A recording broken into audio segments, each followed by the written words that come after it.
In the mid 19th century arrived what De Moss terms the socializing mode, the goal of which is fostering of a socially functional personality, one that plays well with others, that is, conforms to society's expectations.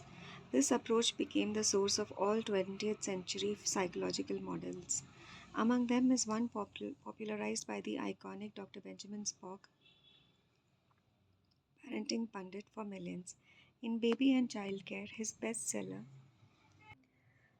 that influenced generations, the good doctor proposed a cure for what he called chronic resistance to sleep in infancy.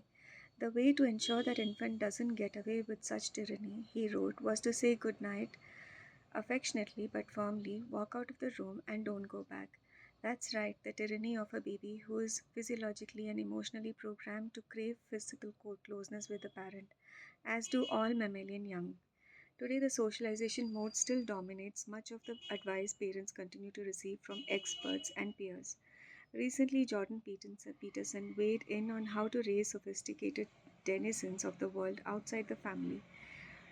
In his mega selling 12 Rules for Life, An Antidote to Chaos, Peterson cautions parents, you love your kids after all.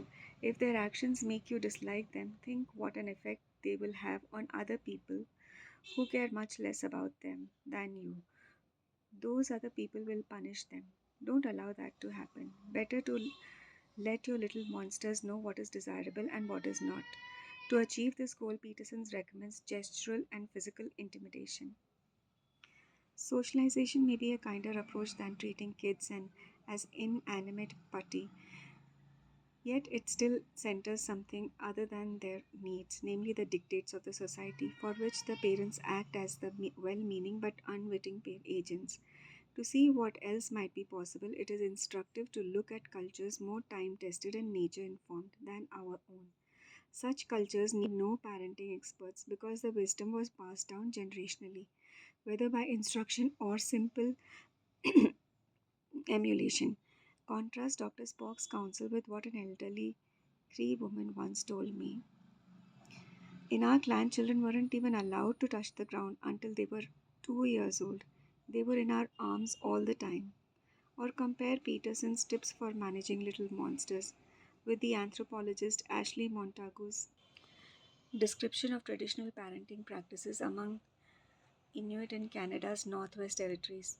The Netsilik mother, even though she lives under the most difficult of conditions, is unruffled personality who bestows warmth and loving care upon her children. She never chides her infant or interferes with it in any way, except to respond to its needs.